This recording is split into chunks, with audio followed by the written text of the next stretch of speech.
तो hello friend, कैसे आप सभी लोग। उम्मीद है सभी लोग बहुत अच्छे होंगे, स्वस्थ होंगे, मस्त होंगे, ज़बरदस्त होंगे। और जिनका सीटेट का एग्ज़ाम इस बार नहीं क्वालिफाई हो पाया, उनको टेंशन लेने की ज़रूरत नहीं है, क्योंकि आपका एग्ज़ाम हर 6 महीने में होता है। अगर हम पिछले साल की बात कर लें, ये जुलाई वाला एग्ज़ाम नहीं हुआ, दिसंबर में तो हो ही चुका है आपका। बाकी आपका 6-6 महीने पे एग्ज़ाम होता है, तो आपका जुलाई में फिर से एग्ज़ाम देखने को मिल सकता है और उम्मीद है कि होगा भी जुलाई या अगस्त में। तो उसी से संबंधित आज की अपनी क्लास रहने वाली है। यहाँ पर हम लोग सीडीपी के 20 क्वेश्चंस करने वाले हैं और क्वेश्चन वही हैं जो आपके एग्ज़ाम में कई बार अब तक बन चुके हैं। तो आपको अपनी प्रैक्टिस ज़रूर करते रहनी है। नोटिफिकेशन का अगर आप इंतज़ार करते रहेंगे, तो उसके बाद में फिर कई सारे बच्चे यही सोचते हैं कि पहले नोटिफिकेशन आने दो, तब हम अपनी पढ़ाई शुरू करेंगे। नोटिफिकेशन आ गई, फिर सोचेंगे फॉर्म डाल लेते हैं। फिर कहते हैं अब एग्ज़ाम के 10 दिन बचेंगे, तब हम पढ़ना शुरू करेंगे। तो एग्ज़ाम ऐसे कभी भी नहीं निकलता, चाहे कोई भी एग्ज़ाम हो। एग्ज़ाम के लिए कम से कम 3 से 4 महीने चाहिए होते हैं और आपके पास में बचे भी हैं 3 से 4 महीने। तो प्रैक्टिस करते रहिएगा। जो क्वेश्चन आपको ऐसा लगे कि आपने इसको अच्छे से नहीं पढ़ा है, आपने ये पार्ट अभी अच्छे से तैयार नहीं किया है, तो आप अपनी तैयारी अभी कर सकते हैं, क्योंकि अभी आपके पास में समय है। तो चलिए आपके सामने क्वेश्चन नंबर 1 इसको कीजिए और बताइए इसका सही आंसर क्या रहने वाला है। क्वेश्चन है, बाल विकास के संदर्भ में विकास की सबसे उपयुक्त व्याख्या क्या है? तो फटाफट आंसर करना है आप लोगों को। बाल विकास के संदर्भ में विकास की सबसे उपयुक्त व्याख्या आपको बतानी, इन चारों में से क्या रहने वाली है? पहला ऑप्शन है केवल शारीरिक वृद्धि, दूसरा ऑप्शन है केवल मानसिक परिवर्तन, जबकि तीसरा ऑप्शन है मात्र आनुवांशिक परिवर्तन, जबकि चौथा ऑप्शन है शारीरिक, मानसिक, सामाजिक व भावनात्मक परिवर्तनों की सतत प्रक्रिया। तो बताइए इन चारों में से कौन सा ऑप्शन क्वेश्चन नंबर 1 के लिए सही हो जाएगा। आपके पास है 30 सेकेंड।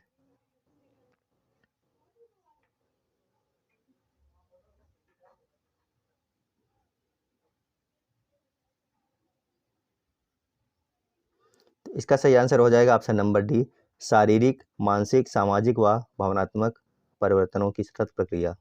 जितने भी लोगों ने ऑप्शन नंबर डी कर लिया, उनका सबका क्वेश्चन नंबर 1 सही रहने वाला है। यहाँ पर देखते हैं अपना क्वेश्चन नंबर 2।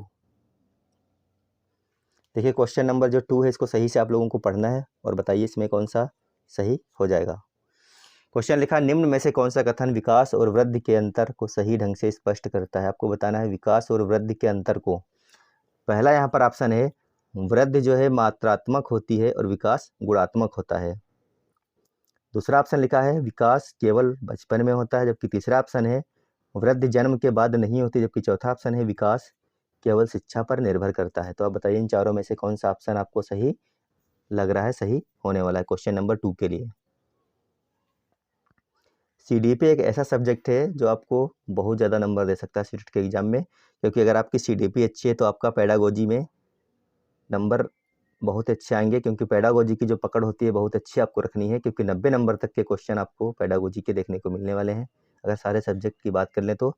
इस क्वेश्चन का सही आंसर हो जाएगा ऑप्शन नंबर ए। यहाँ पर आपका वृद्धि मात्रात्मक होती है, जबकि विकास कैसा होता है, गुणात्मक होता है। ऑप्शन नंबर ए जितने भी लोगों ने कर लिया उनका सबका सही हो जाएगा। पियाजे के अनुसार यदि कोई बच्चा किसी नए अनुभव को पुराने स्कीमा में ही समाहित कर लेता है, तो यह कौन सी प्रक्रिया है? फटाफट आंसर कीजिएगा।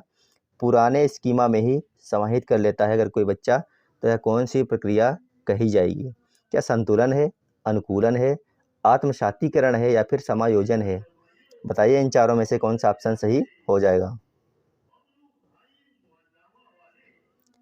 तो क्वेश्चन नंबर 3 के लिए अगर आप लोगों ने ऑप्शन नंबर सी कर लिया है, तो आपका यहाँ पर बिल्कुल सही हो जाएगा। यहाँ पर हो जाएगा आत्मसातीकरण। जितने भी लोगों ने ऑप्शन नंबर सी कर लिया है उनका सबका सही हो जाएगा ये। चलिए देखते हैं क्वेश्चन नंबर 4। क्वेश्चन लिखा है, पियाजे के संज्ञानात्मक विकास सिद्धांत में संरक्षण यानी कि कंजर्वेशन की अवधारणा किस अवस्था में विकसित होती है?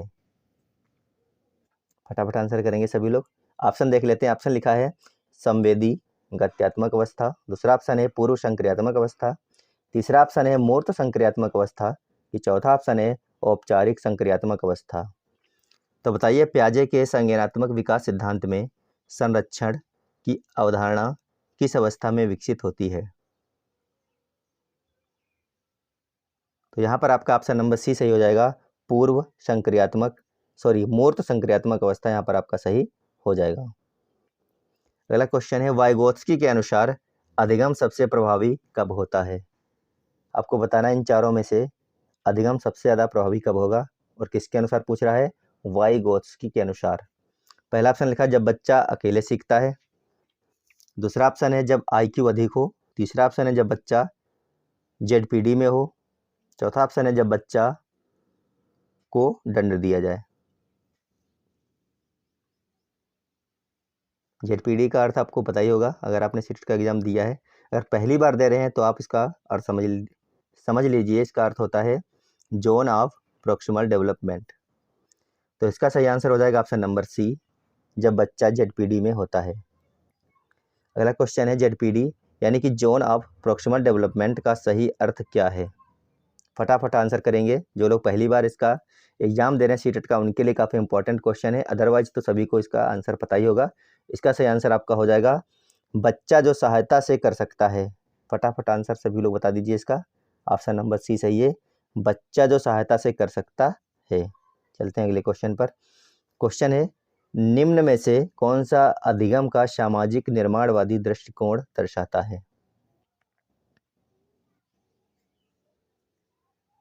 पहला ऑप्शन लिखा है थॉर्नडाइक, दूसरा ऑप्शन है स्किनर, तीसरा ऑप्शन है कोहलर, जबकि चौथा ऑप्शन है वाइगोत्स्की। तो फटाफट आंसर कीजिए क्वेश्चन नंबर 7 के लिए।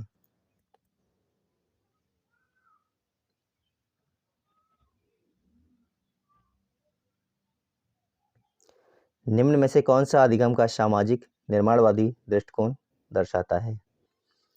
तो यहाँ पर आपका जो सही आंसर हो जाएगा वो आपका हो जाएगा ऑप्शन नंबर डी, क्या हो जाएगा, वाइगोत्स्की हो जाएगा यहाँ पर। चलते हैं अगले क्वेश्चन पर।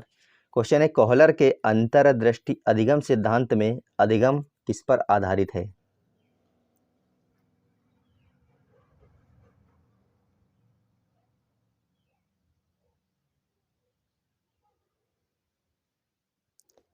प्रयास और त्रुटि पर, या फिर अनुकरण पर, या फिर समस्या की अचानक समझ पर, या फिर पुनर्बलन पर। तो इसका जो सही आंसर हो जाएगा वो आपका हो जाएगा समस्या की अचानक समझ पर। अगला क्वेश्चन है थॉर्नडाइक का प्रभाव का नियम किस पर बल देता है। दंड पर, पुनर्बलन पर, अभ्यास पर, या फिर अंतर्दृष्टि पर। थॉर्नडाइक का प्रभाव का नियम किस पर बल देता है। तो यहाँ पर आपका सही हो जाएगा ऑप्शन नंबर बी, क्या हो जाएगा, पुनर्बलन। अगला क्वेश्चन है स्किनर के अनुसार व्यवहार परिवर्तन का मुख्य आधार क्या है। स्किनर के अनुसार यहाँ पर पूछा गया है आपसे व्यवहार परिवर्तन का मुख्य आधार क्या है, किसके अनुसार, स्किनर के अनुसार। क्या आनुवंशिकता है, बुद्धि है, पुनर्बलन है, या फिर भावनाएं हैं।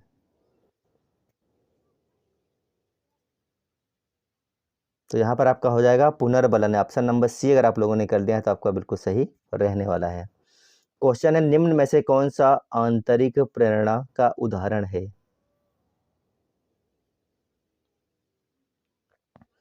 क्या पुरस्कार के लिए पढ़ना, दंड के डर से पढ़ना, ज्ञान प्राप्ति के आनंद से पढ़ना, माता पिता के दबाव से पढ़ना। तो आपसे पूछा गया आंतरिक प्रेरणा का उदाहरण इनमें से कौन सा है।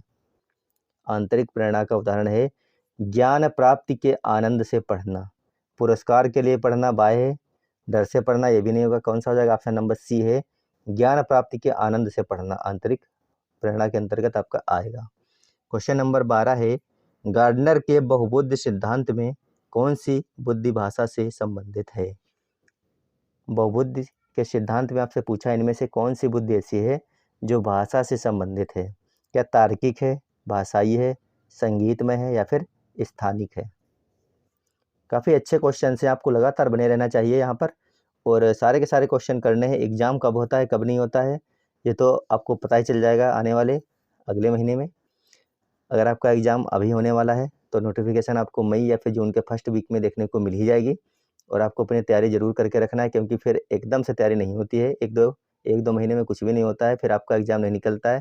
फिर यही सोचते हैं कि काफ़ी हार्ड है सीटेट का एग्ज़ाम, लेकिन ऐसा नहीं है, लाखों बच्चे पास भी करते हैं हर एक साल।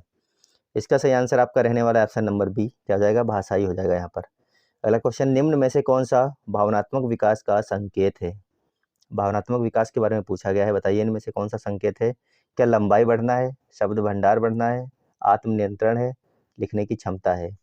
तो भावनात्मक विकास का यहाँ पर जो संकेत है वो आपका रह जाएगा आत्मनियंत्रण, क्या हो जाएगा, आत्मनियंत्रण। अगला क्वेश्चन है एरिक्सन के अनुसार किशोरावस्था की मुख्य समस्या क्या है। एरिक एरिक्सन के अनुसार पूछा गया है किशोरावस्था की मुख्य समस्या इनमें से क्या है। क्या विश्वास बनाम अविश्वास है, पहल बनाम अपराध बोध है, पहचान बनाम भूमिका भ्रम है, परिश्रम बनाम हीनता है। तो एरिक एरिक्सन के अनुसार किशोरावस्था की मुख्य जो यहाँ पर समस्या है वो है पहचान बनाम भूमिका भ्रम, यानी ऑप्शन नंबर सी आपका सही हो जाएगा। अगला क्वेश्चन है बाल केंद्रित शिक्षा का मूल सिद्धांत क्या है? बाल केंद्रित शिक्षा का मूल सिद्धांत पूछा गया है, इनमें से क्या रहने वाला है? क्या शिक्षक केंद्र में हो? नहीं। पाठ्यक्रम केंद्र में हो? नहीं। परीक्षा केंद्र में हो? नहीं। बच्चा केंद्र में हो? बिल्कुल सही बात है। बाल केंद्रित शिक्षा का मूल सिद्धांत यही है कि बच्चा हमारे केंद्र में रहना चाहिए, ना कि शिक्षक, पाठ्यक्रम और परीक्षा। अगला क्वेश्चन है निम्न में से कौन सा समावेशी शिक्षा का उद्देश्य है? समावेशी शिक्षा का उद्देश्य पूछा गया, आपको बताना है। कई बार क्वेश्चन बन चुका है आपके एग्जाम में है। जहाँ पे केवल लगा हो, सिर्फ, मात्र, ओनली, ये सारे शब्द आपको देखते ही उड़ा देने हैं।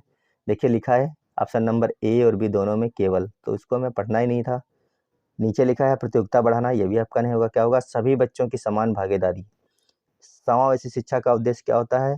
सभी बच्चों की समान भागीदारी हो। अगला क्वेश्चन है अधिगम में स्थानांतरण से क्या तात्पर्य है? फटाफट आंसर करेंगे कि स्थानांतरण से क्या तात्पर्य है अधिगम में। पहला ऑप्शन लिखा है स्मृति का क्षय, दूसरा ऑप्शन लिखा है ज्ञान का एक स्थिति से दूसरे में उपयोग, तीसरा ऑप्शन लिखा है पुनर्वरण, चौथा ऑप्शन लिखा है अनुकरण। तो क्वेश्चन नंबर 17 के लिए आपका ऑप्शन नंबर बी यहाँ पर सही है। ज्ञान का एक स्थिति से दूसरे में उपयोग होना, इसको कहते हैं स्थानांतरण। अगला क्वेश्चन है सकारात्मक अनुशासन का मुख्य उद्देश्य क्या है? फटाफट आंसर कर दीजिए सभी लोग। सकारात्मक अनुशासन का मुख्य उद्देश्य क्या है? क्या दंड देना है, डर पैदा करना है, व्यवहार सुधारना है या फिर नियंत्रण रखना है? तो सकारात्मक अनुशासन का मुख्य उद्देश्य है इनमें से व्यवहार सुधारना। सकारात्मक अनुशासन होगा व्यवहार सुधारना। अगला क्वेश्चन निम्न में से कौन सा नैतिक विकास का स्तर कोहल वर्ग ने बताया? क्या जैविक स्तर बताया, सामाजिक स्तर है, परंपरागत है या फिर भावनात्मक है? निम्न में से ऐसा कौन सा स्तर है नैतिक विकास का, इसको कोहल वर्ग ने बताया है? तो परंपरागत स्तर आपका हो जाएगा यहाँ पर ऑप्शन नंबर सी। अगला और अंतिम क्वेश्चन है सीखने की प्रक्रिया में त्रुटियां क्या दर्शाती हैं? क्या असफलता दर्शाती हैं, दंड की आवश्यकता दर्शाती हैं, अधिगम की प्रक्रिया दर्शाती हैं, फिर बुद्धि की कमी दर्शाती हैं? तो ऑप्शन नंबर सी यहाँ पर आपका सही है। सीखने की प्रक्रिया में जो गलतियां हम लोग करते हैं वो अधिगम की प्रक्रिया के अंतर्गत आती हैं। तो ये क्वेश्चन काफ़ी इंपॉर्टेंट थे, आपके एग्जाम में कई बार अब तक बन चुके हैं। क्लास अच्छी लगी तो वीडियो को लाइक करना, चैनल पर नए तो चैनल को सब्सक्राइब करके जाइएगा। अब आपको जब तक आपका एग्जाम नहीं होता नियमित रूप से प्रैक्टिस क्लासें प्लस आपको थ्योरी भी कराई जाएगी, और यहाँ पर सामाजिक विज्ञान अगर आपके पास में है तो आपको विधिवत चैप्टर वाइज सामाजिक विज्ञान यहाँ पर कराई जाएगी। मिलेंगे आपको अगली क्लास में, जब तक के लिए धन्यवाद, बाय बाय।